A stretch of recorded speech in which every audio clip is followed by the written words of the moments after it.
ഇപ്പോൾ എനിക്കെന്തെങ്കിലും പറ്റിയിട്ട് ഞാൻ രാജുവിനെ നോക്കിയാൽ രാജുവിന് എന്തെങ്കിലും പറ്റിയിട്ട് രാജു എന്നെ നോക്കിയാൽ എനിക്ക് മനസ്സിലാവും നമുക്ക് വൺ മോർ എന്ന്. സാറിൻ്റെ ഡയറക്ടറൽ ഡെബ്യൂ ജെയിംസ് ആൻഡ് ആലിസിൽ സാർ പൃഥ്വിരാജിനെ നായകനാക്കി.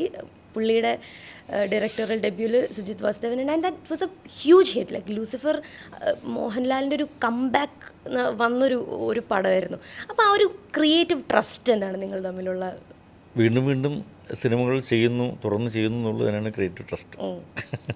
അതല്ലെങ്കിൽ എനിക്ക് തോന്നുന്നു രാജുവിനെ വെച്ചിട്ട് രാജുവിൻ്റെ സിനിമ ലൈഫിൽ ഏറ്റവും കൂടുതൽ സിനിമാറ്റോഗ്രാഫി ചെയ്തത് മേ ബി ഞാനായിരിക്കാൻ സാധ്യതയുണ്ട്. ഒരു 15 കൊണ്ടായിട്ടുണ്ടെന്ന് തോന്നുന്നു. ഇപ്പോൾ എനിക്കെന്തെങ്കിലും പറ്റിയിട്ട് ഞാൻ രാജുവിനെ നോക്കിയാൽ രാജുവിന് എന്തെങ്കിലും പറ്റിയിട്ട് രാജു എന്നെ നോക്കിയാൽ എനിക്ക് മനസ്സിലാവും നമുക്ക് വൺ മോർ എന്ന്. പരസ്പരം ഒന്നും പറയാതെ നമുക്ക് പറയാൻ പറ്റും. ശരിയായതാണെങ്കിൽ ഇപ്പം പോയി കെട്ടിപ്പിടിച്ച് കൺഗ്രാജുലേറ്റ് ചെയ്യേണ്ട ഒരു കാര്യമില്ല. ശരിയായതാണെങ്കിൽ ഒറ്റ നോട്ടത്തിൽ നമുക്കറിയാൻ പറ്റും. അതാണ് അതിൻ്റെ ഒരു മീറ്റർ. അതെ, ഒരു ബ്രദർഹുഡ് ഡെഫിനറ്റ്ലി ഉണ്ട്. യെസ്, ബ്രദർഹുഡ് ഡെഫിനറ്റ്ലി ഉണ്ട്. നല്ല ഫ്രണ്ട്ഷിപ്പ് ഉണ്ട്, നല്ല ബ്രദർഹുഡ് ഉണ്ട് എന്ന് പറഞ്ഞാൽ ഞാനത് ഇതുവരെയും മിസ്യൂസ് ചെയ്തിട്ടില്ല, ഇനിയും ഞാൻ മിസ്യൂസ് ചെയ്യില്ല.